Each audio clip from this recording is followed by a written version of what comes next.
Okay, hello everyone. We're gonna start with the final presentation before we have a drink. So hope you're looking forward to that as well.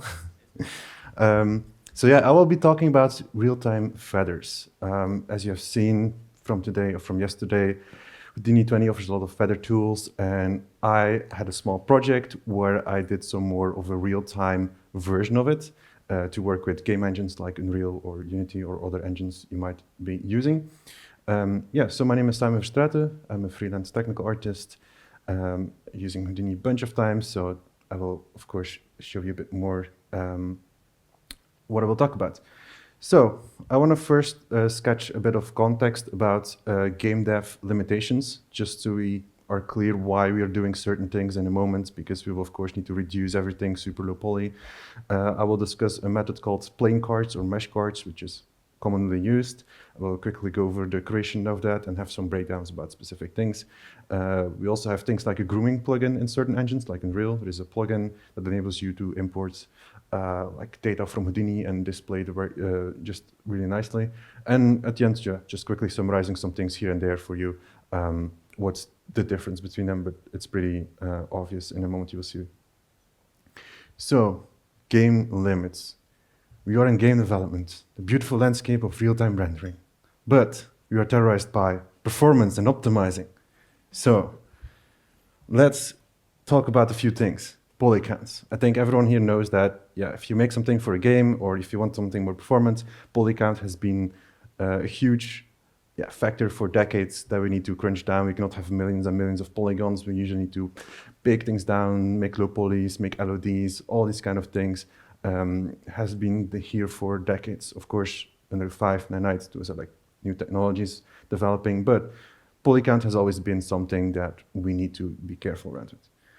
There's also another thing called draw calls. Essentially, every time we have a new mesh or material, we sort of have a draw call, and we only kind of have so many amount of draw calls. That's why instancing and merging is like an often thing to reduce draw calls. So these are like two very essential things that in game dev we talk a lot about in optimizing. There are many other things. This is another presentation that goes into depth in that. We also have things like how do we do lighting in games, how do we do different materials. There are a bunch of different things that we need to have with game engines, and I just wanted to show you that a little bit. And in terms of poly count, again, I put it there in the bottom. This is like basically made up numbers almost, but just to give you some context, what is sort of possible with certain technologies. So let's say you have a high-end PC, can do a lot of things with it, but you're still limited, for example, by a certain amount of polygons, like 5 million or 10 million. It's a decent amount of number, but we can only do so much, or we can enter so much triangles on screen. We are very limited in real-time, again, options. Let's say you are maybe in the mid-range, maybe you have an older computer, maybe an older console. We are then immediately limited by, like, for example, 500,000 or 2 million triangles on screen. So again, quite limited. And let's say you have maybe like a mobile phone or VR, it goes then even low. Of course, by mobile phone, I mean not the most latest expensive iPhone that can do ray tracing, but like a simple phone or a cheaper phone. Because you will see if you play mobile games, they're often very simple sprite games or low poly shapes, because mobile game developers want to make them as broad as possible. So they don't want to make something that's too heavy and that no one can play. Poly counts, as you can see, again, these are like very, very rough estimates, but it's just for you to give you some context with the next things I will talk about. So for my little project that I had to do is this eagle you have seen here for a few times now already. I had to make like sort of like a real-time, more friendly version of that. So I will use what I had from Houdini. I was provided with some files that was created for me. So this eagle was created fully in Houdini with all these new grooming tools. Jonas did a real great talk showing you a bunch of these tools. But again, this is, of course, in Houdini, has a lot of different feathers. Quickly, some stats on that, roughly. It's not, of course, perfectly, but this has about 8,000 feathers just for the head itself, not like a full body eagle. And this, if you would unpack each hair of the feather, we have around 500,000 hairs. So that's already a lot. So with that context, let's say for each hair we want to draw a single triangle or polycount, we can see that we have, for example, for this object, 500,000 triangles. So that's already like a huge, huge number if you want to get that into like a game. Now, on top of that, this eagle had to work on something which is called a 3D display. I don't know if some of you have seen this, but there are some 3D displays, and one was provided to me by Domenko, that it's able to track your eyes, and it will create two images for one of the left eye and one of the right eye. So this sort of is sort of like how VR works. It's using the framework called OpenXR, which is somewhat like VR or mixed reality. For both eyes, we need to create basically a render to make sure we have like this 3D feel. So if you have the screen in front of you, it tracks your eyes, it makes like an image, it pops out literally in your face, or you can of course control the strength, so it's not the whole time that you have this feeling of something getting thrown into you. And this screen is also at a 4K resolution, which, it's a high resolution, and we need to do something at, real time. So definitely, we'll probably do some upscaling to like get back some of that performance. So we need to have this eagle, and it needs to work on something like a 4K 3D display. So in terms of performance, we're definitely like more on the lower side of things, where we have to be careful with what we will draw on screen, and not just simply say, oh yeah, here are a bunch of millions of polygons, just make it work. So we need to be careful with what we do. That's why the first method, or the first thing, is called plane cards or mesh cards. Very commonly used in games. If you ever played a game and you looked very closely at how hairs are done or feathers are done, they're often simplified by planes, big shapes. Usually they're pretty simple geometry-wise. What they are in this case is, for each feather we will have a plane in our case, and the detail will come from texturing, or from a small texture. As you saw from the talk before here from Jonas, basically in Houdini now with the new feathers, each feather is literally just one simple primitive or line or curve. So we just basically need to take that curve and convert it, which I will quickly talk about in a second. Then for the texturing, I made this very simple texture, because often, again, with games, we want to have like tileable textures or repeatable textures, and be careful with our budgeting in that. So I made this quick texture with some of these feather tools. It's very simple very simple couple feathers. You can of course get more extensive, but this will be like a quite small texture. And you can also see, like, for each hair I added a random color, so I can in the shader later on I can boost, for example, a bit more of each hair individually if I wanted. Then we are in Houdini, so we will probably want to do a tool for this. So we probably want to think about making HDAs and processes to take something that looks very high quality cinematic and try to process that automatically, because we want to build tools to do things for us automatically. And the tool that I will talk about a bit more is, of course, it will just take the feather lines, convert them into simple plain shapes. There will be specific UV processing, as it has to match that texture that I just showed you. So we need to make sure that they fit on that specific locations on the texture. And you can also apply some vertex colors if you want to send that to Unreal and do something with it. You can do that as well, of course. So let's talk a bit about the breakdown of how this small tool works. So this will be the output. It will be just your eagle, but everything again will be simplified into these plain cards. So you can either use some of the methods that SideFX provided you with some of the simplified card shapes tools. You can also do something else. So this is what I ended up with. This is roughly how it looks like, very roughly. The tool itself, I made like a quick interface on that, so we can manipulate the width still a bit in case we have like a custom texture and we want to maybe tweak the width, or maybe there's some art direction that we can always tweak things here and there, because we will not perfectly match what we have in Houdini. It's possible to do that, but I want to work with like a smaller texture and map some of the feathers on the texture.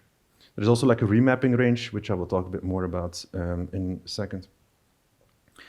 So we have our texture. So this is my texture that I talked about before, and we have our geometry. So we basically want to have an idea about how can we map, for example, the large feathers of the texture to the larger planes. Same with, of course, with then if I have a smaller feather, I want to map it to a smaller plane. So we'll talk a little bit about some logic or loop that I did to quickly do that. So again, this is what was provided. So this is sort of like the eagle feathers. This is just again, those 8,000 curves that we have. Each of them is a feather. And I will start out by just measuring them, because I just want to have a better idea where like small feathers are and where large feathers are. So I just have a better understanding how to then map the texture in a moment. I will also do a remapping of that. So we have a maximum value, which could be something like 3 or 5, and we have a minimum value, which could be 0.1 or 2, could be something. So I just want to remap those values to 0 to 1 range. And this will then later be used in my texturing step. So if something is large, I know I have to take the larger texture or the larger feather shape on my texture, like you see basically here. So my texture has basically also like a 0 to 1 range. My eagle, I will also calculate an attribute from 0 to 1. And this is sort of roughly how I will do the mapping between like a small feather and a large feather, just matching the 0 to 1 values, which you'll see a bit more in a second. So then going back to the feathers itself. So we have now some attributes available. The attributes is mainly then for the texturing process, which I will handle in a moment, but now we still need that geometry. So this is still simple curves. So again, you could use some of the Houdini 20 tools to automatically create geometry shapes of that. I did it slightly another way, just to show you that there is a lot of data to work with, and there are many ways of approaching something in Houdini. I used a scaling, and yeah, you might not fully see it here, but if you're familiar with Houdini, you can use something which is called a p-scale, which is like a default scaling attribute. And I can just simply say that the width is equal to my p-scale multiplied by a certain, for example, value. So the width is a default attribute from the feather tools. So the feather tools itself have a bunch of data and attributes on them, so we can literally make something with that or do something with that. So in this case, I use the width in my p-scale. Then I will also use the bar orientation and rename it to orient, which it's here in the bottom, but I just rename this to just the default orient attribute. So again, if you're familiar with Houdini, orient is basically a recognized attribute by default to handle certain rotations on copying things or doing things. So with that information about scaling and rotation, this is then used in a sweep node. So again, this is just by default recognized, and we can have these plain cards basically from a sweep node. So in this case, I just simply use the sweep node. So just set on ribbon method with like the lower poly count, and also it's all the way down here in bottom, there is a toggle to enable UVing, which is really cool. So our UV, so we have this mesh now, looks okay, sort of, and we then now have our UV of that mesh. So the UVing of a sweep node could look like this, which is pretty cool. It's sort of like quite controllable. So I want to, of course, do some processing to define exactly where do I now put this on my texture. Like I talked before, I had these 5 different options in my texture, and I want to now force this in one of those 5 locations. What I will usually do if I do certain more complicated UV processing is I actually convert my UV space into the world scene. So it's also here at the bottom. So I'm going to say that at position is equal to my UV locations. So it will just basically show up now in the 3D viewport where my UV was. So I don't see my eagle anymore. I just see simple planes now in the viewport. So we want to loop over then each plane, and we want to find out which of these 5 options is basically interesting to sort of like map on or scale onto. As I mentioned before, I've been storing this attribute from 0 to 1, which sort of like matches the size of a feather. So that if I would add more feathers, I just need to keep consistent with the 0 to 1 range, and then just automatically map to that. So the largest one gets 1, and the smallest one gets 0, and everything in between gets some float value that sort of roughly represents those sizes. So as you can see, this is just basically the bounce. There is also, I think, a lapse tool to get like a bounce from a texture. There are, of course, other ways to get the bounce, or you can just do it manually. In this case, it was only 5, but many options to do this again. Then we have the green one. The green one is, again, my original feather from the eagle, and the orange ones are my 5 different options where my green one could live, or where my green one or my feather one needs to map to. So I'm just quickly displaying here those values that I made internally. Again, those 0 to 1 values, those scale reference values. So let's say my green one or my current feather one is 0.5, and I need to find something that sort of roughly is as close as possible.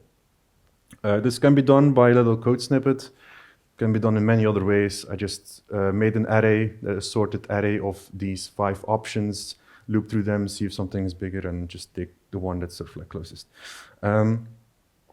Then I extract the one that is sort of like the close one, and I will just do a match size. So this node will be able to force that into location, and we can also scale it up to that. So I'm taking the feather and I'm sort of like scaling and stretching it a bit on that texture, so it has that detail from the texture automatically. So as you can see, we just map on the texture because the bounce shape is representing that correctly. So this is roughly how my loop would look like. So on the left side, we have all the eagle planes, so the simple card shapes from our eagle. And on the right side here, we have our texture plane. So these 5 options that I had where the feather could live. The first step that I did is just promoting the UV data from vertices to points, so I can convert them into world space. So a simple wrangle saying add position is equal to UV. We can get everything into world space. Then we go into this loop stuff where we just basically say that for each feather, I want to look which option is basically the best one to fit. And then once we have the option that's closest, we basically then say get the matching part and just force scale it with a match size node, for example.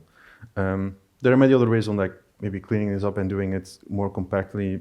It's, you can go anywhere from here or add more features.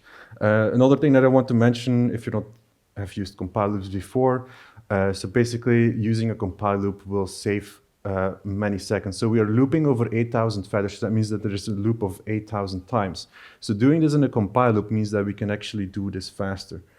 So that's of course recommended in case it could work for you. Compile loops are always interesting to use. Now my final output, or the output that I have at the moment, still is just planes in the world.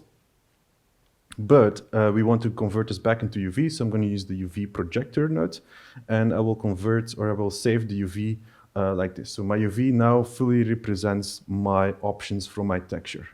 And then the last step, I basically restore the position by using the rest. It's here in the bottom, but probably won't be able to see it. So all the way at the beginning, if you're familiar, some Houdini processes also use the attribute called rest. So we save out that value, and then I just here reference it back to restore the original position because I had everything into simple planes from the UV space. So I'm just making now a full eagle back again. And here's a quick demo of that tool. So you can see this remapping range is controlling where the scattering from the texturing happens. So I can actually manually control roughly where the large feathers are, where the small feathers are. I could improve on this by adding more randomness or doing other things or looking up different kind of attributes from the original inputs. Here I'm going to quickly just preview the texture on it. So you can see we're just mapping these values. So this is just a rough setup to get something that is a bit more cheaper in polycount. So getting this into game engine like in Real, we have something like this. So in terms of geometry wise, it's a decent amount of geometry, but still quite reasonable, definitely for the 3D screen that I had to work with. This is, I think, about 100,000 triangles. So it could in theory be lower, like I could reduce it way more, but it's the only object to render, so it's pretty much fine in this case. So one more thing to do here is just, this is just still the geometry. This is what I got from Houdini, simple plane shapes. So we'll just apply a certain shader on it that has that texture detail. You can add some normals, you can do some more other fancy things. Of course, can use like masked opacity and so on. Another thing or a quick trick is I blend also some of the sort of like occlusion or contact shadows in this texture. So it actually is a bit more convincing, or the blending between this beak and the feather is a bit less noticeable, just because in game engines we cannot render shadows very detailed or have like very detailed ambient occlusion, things like that. So I just baked it in, so it like was always a bit more smoother by default. And this is then roughly what you can get. This is sort of like roughly what it ended up with as results. So this pretty much worked pretty well on those 3D displays. So again, there's a bunch of other things involved, like This is of course upscaling to the 4K resolution. The settings are like pretty intermediate because I had to make sure this runs on like multiple PCs. So this was not to run on like the latest graphics cards, but also just on older systems. So there's some like tweaks and settings just to make it sure it runs really well on a variety of systems. Now, this was the playing card method, which is just generally often used in games, and this will work for many different games and applications. Or if you just need like a cheaper version, you can just use those playing cards. Now, going to the other method, which is called the grooming plugin. This is what Unreal has as option. So if you use other game engines or other applications, you might have to look into what they offer. I'm just going to quickly go over what Unreal here has as option. So it's pretty much simple. You can go into the plugin settings and just everything that has the grooming, we can just say enable, and we specifically are looking for the Alembic grooming importer because essentially we will make an Alembic file in Houdini and just import that, and that's almost roughly it. So the process there is pretty much simple, and you will see here in a second. So again, if we go to Houdini, we have that eagle. So this is what you have seen before. So for each primitive here, we have a feather. But we need to unfold everything, or the condense tool. So basically everything is now individual hairs. So everything, like I said, is a hair, has about 500,000 hairs or primitives. So it's quite detailed mesh. Theory should be, again, a bit more optimized, and you will see the reason why. Then to import this to Unreal, you can use a lab tools called Unreal Groom Export. This actually has been there before, but it also perfectly works fine with existing or with the new tool sets from this feather. So you basically need to plug in all these hairs and some guides, and it just will be able to make those Alembic files for you. So it basically will store attribute data that could potentially be used in Unreal as well. So dragging this Alembic file into Unreal, we will see this pop-up that says like, hey, this is actually a groom import. So we can see some validation. So in case you want to send over some additional attributes like the color or the roughness, there is some options for that as well. I kept it quite simple, and pretty much we get this out of the box. This is in Unreal 5 rendered. So there's not much tweaking that I did here. This is using almost like the default shading they provide. They provide, of course, shaders for this, materials for this. So besides enabling this plugin, they provide you some content to make sure the hairs roughly look good. So this looks pretty much, quite convincing. You can really feel like it's hair-like, fur-like. So it's pretty much quite good. Then, again, going back to some optimizing there, they have this menu filled with settings to change a lot of things because, this mesh is pretty heavy.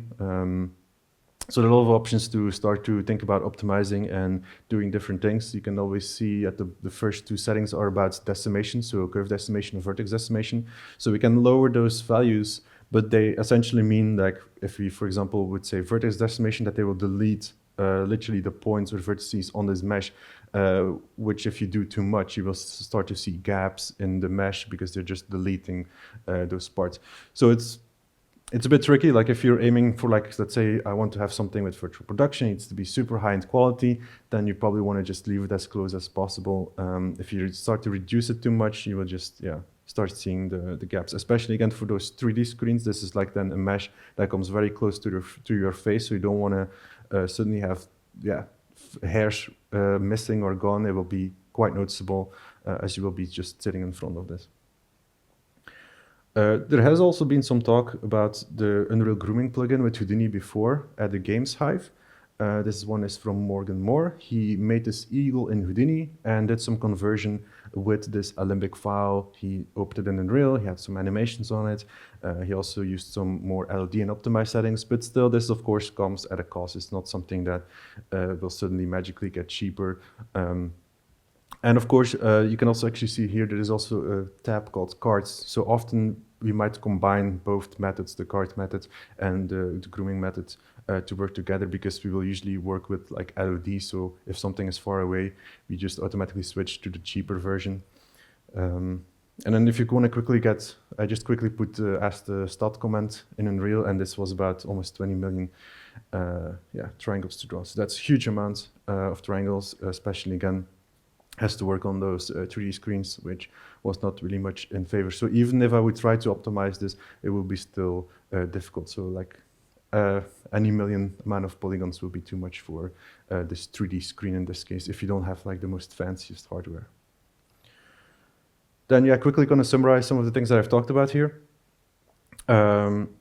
Comparing those two, I think it's the difference is definitely noticeable. Of course, like the lighting and the shading is quite different. I could have tried to like match it super close, but that would have take some more time and more thinking.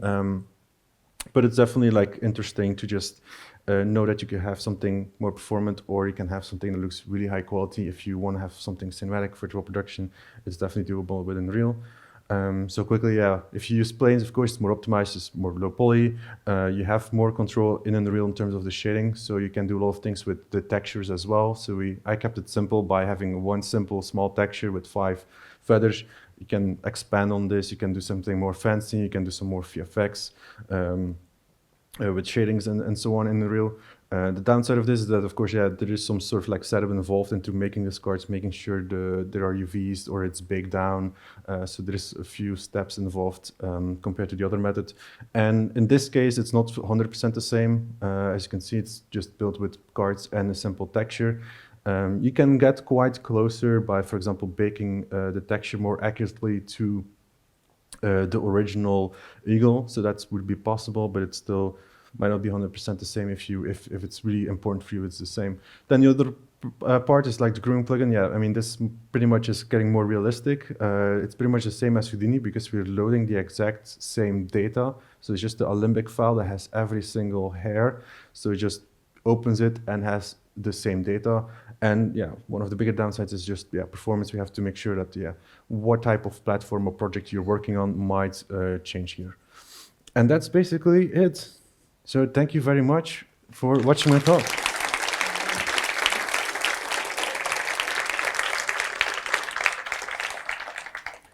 I don't know if there are questions, otherwise there might be some drinks or some leftover cheese and wine.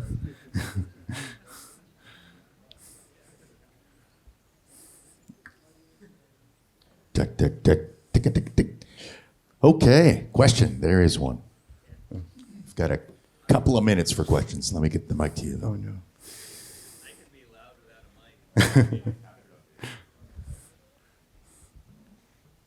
a mic. This goes to the Houdini groom, or excuse me, the Unreal Groom plugin that you had used with all of the Alembic stuff.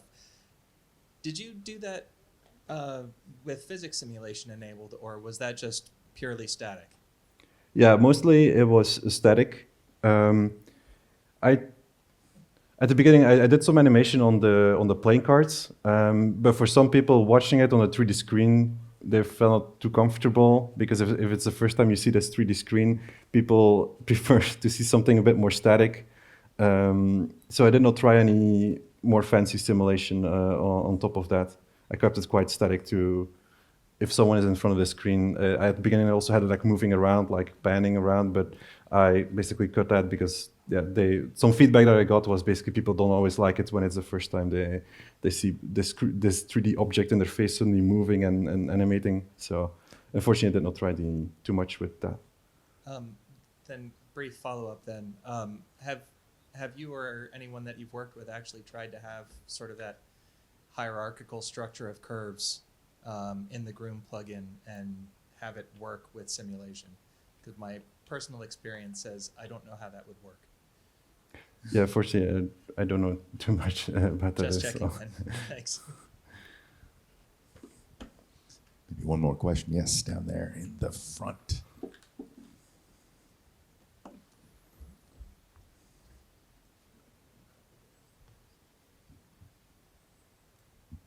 Yeah, great presentation. A question about sort of the first card method. Like, what's the reason for not, for example, just replacing the cards with just instances of it? Because you have the length of the curves, and you could, I guess, just instance like the couple of ones that you have there on the points, get the skills from it, and I guess it would be even more optimized. Or are there like downsides to doing it like that? Because then you just have the points, and you could crank up, I guess, the amount of feathers even, or. I mean, interesting is with instinct, we still have we spamming still like a lot of polygons, right? The main thing that we do is to just reduce the poly count. And often this has to be, if this in case would be animated in games, it's much easier if it's just like one unique mesh that's, for example, animated. That would be easier to work with skeletal meshes or something rather than trying to like instance all these components. But instinct, in theory, you could try to do that, but most of the time they just keep it to one mesh. It's easier to handle with. And it's also just loading as one object, and the game doesn't have to then keep that in mind. Thanks. Thanks so much, Simon. Awesome. Thank you.